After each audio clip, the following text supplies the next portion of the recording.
Assalamualaikum warahmatullahi wabarakatuh. Perkenalkan, nama saya Muhammad Hiruzin Wibriansyah dari Fakultas Ekonomi Universitas Negeri Semarang. Di sini saya akan sedikit menjelaskan tentang sistem pendukung pengambilan keputusan dalam sistem informasi manajemen. Yang pertama, pembuatan keputusan.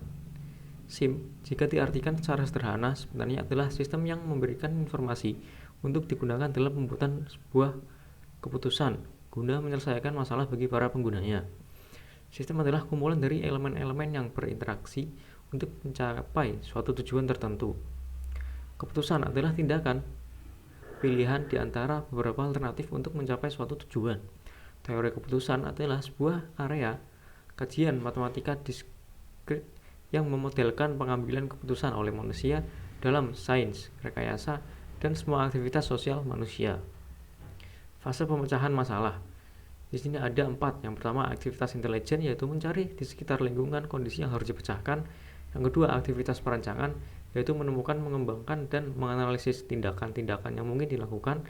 Yang ketiga, aktivitas pemilihan, yaitu memilih tindakan tertentu dari beberapa yang tersedia. Dan yang terakhir, aktivitas pengkajian, yaitu memberikan pilihan-pilihan yang lalu. Di sini ada beberapa fase dalam pengambilan keputusan. Yang pertama, fase intelijensi, yaitu seseorang berusaha menentukan apakah ada suatu masalah, mengidentifikasi gejala-gejalanya, menentukan keluasannya, dan mendefinisikan secara eksplisit. Yang kedua, fase desain. Fase desain meliputi penemuan dan pengembangan dan menganalisis tindakan yang mungkin untuk dilakukan. Dan yang ketiga, fase pilihan. Fase pilihan adalah fase di mana dibuat suatu keputusan yang nyata dan diambil suatu komitmen untuk mengikuti tindakan tertentu. Dan yang keempat, implementasi. Fase ini meliputi memberikan suatu solusi yang direkomendasikan bisa bekerja. Pemecahan masalah. Kerangka pikiran pemecahan masalah. Kerangka berpikir yang berguna dalam pemecahan masalah adalah model sistem umum perusahaan dan model 8 elemen lingkungan.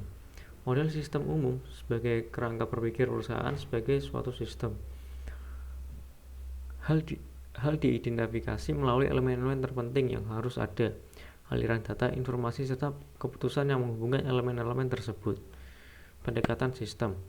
Perlakuan pemecahan masalah yang paling detail disajikan melalui pendekatan sistem, yaitu syarat langkah yang dikelompokkan dalam 3 tahap, yaitu upaya persiapan, upaya pendefinisian, dan upaya pemecahan. Membangun konsep. Solusi masalah sistem adalah solusi yang membuat sistem tersebut memenuhi tujuannya dengan paling baik, seperti yang dicerminkan dalam sistem. Standar ini menunjukkan situasi yang diinginkan, ada desired state, dan seorang manajer harus memiliki informasi yang menggambarkan keadaan saat ini atau current state. Yang kedua, perbedaan antara keadaan saat ini dengan keadaan yang diinginkan disebut dengan kriteria solusi atau solution criterion, atau apa yang harus terjadi agar saat ini berubah menjadi situasi yang diinginkan. Yang ketiga, tanggung jawab manajer adalah mengidentifikasi seluruh alternatif yang ada.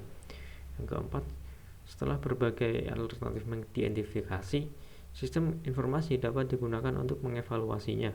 Evaluasi ini harus mempertimbangkan batasan yang ada yang dapat berasal dari internal maupun lingkungan. Batasan internal atau internal constraint, yaitu sumber daya yang terbatas yang ada dalam perusahaan. Dan yang terakhir, batasan lingkungan atau environmental constraint, yaitu tekanan yang berbagai lingkungan membatasi aliran sumber daya dari dan keluar perusahaan.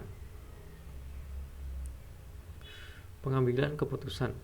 Identifikasi permasalahan yang dihadapi. Ada ungkapan yang mengatakan bahwa suatu permasalahan sudah dikenali, hakikatnya tingkat tempat sesungguhnya adalah separuh terpecahkan. Yang kedua, pengumpulan data. Berangkat dari pandangan bahwa pengambilan keputusan memerlukan dukungan informasi yang lengkap, mutakhir, dapat dipercaya, dan diolah dengan baik. Yang ketiga, analisis data. Analisis data harus mampu menunjukkan berbagai alternatif yang mungkin ditempuh untuk memecahkan masalah. Yang keempat, analisis berbagai alternatif. Salah satu tantangan yang dihadapi dalam mengambil keputusan adalah menemukan jawaban yang paling tepat terhadap pertanyaan. Yang kelima, pemilihan alternatif. Jika dilakukan dengan cermat, analisis berbagai alternatif akan memberi petunjuk tentang alternatif yang sebaiknya digunakan karena akan membuahkan solusi yang paling efektif. Yang keenam, implementasi atau pelaksanaan. Apakah alternatif yang dipilih merupakan pilihan yang terbaik atau tidak diuji pada waktu digunakan, dalam arti mampu tidaknya menghilangkan situasi permasalahan, dan apakah permasalahan yang dihadapi tersebut dapat dipecahkan secara efektif atau tidak. Yang ketujuh, evaluasi. Hasil pelaksanaan memerlukan penilaian yang objektif, rasional, berdasarkan tolak ukur yang baku. Proses pengambilan keputusan. Yang pertama ada penyelidikan, mempelajari lingkungan atas kondisi yang memerlukan keputusan. Yang kedua, perancangan, mendaftar, mengembangkan, dan menganalisis arah tindakan yang mungkin. Hal ini meliputi proses-proses untuk memahami persoalan.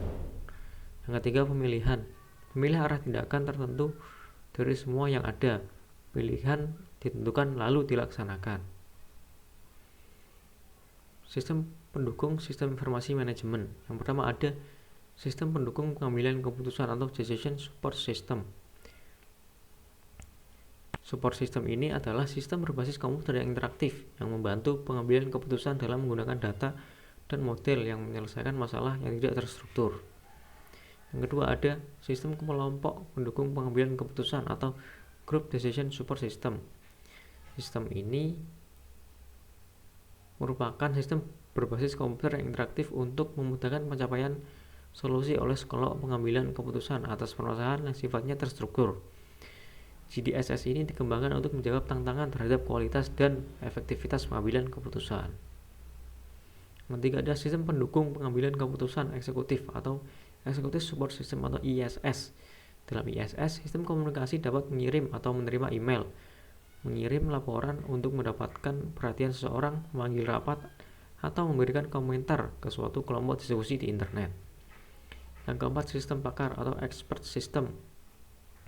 Sistem ini biasanya digunakan jika organisasi harus memberikan keputusan atau suatu masalah yang kompleks.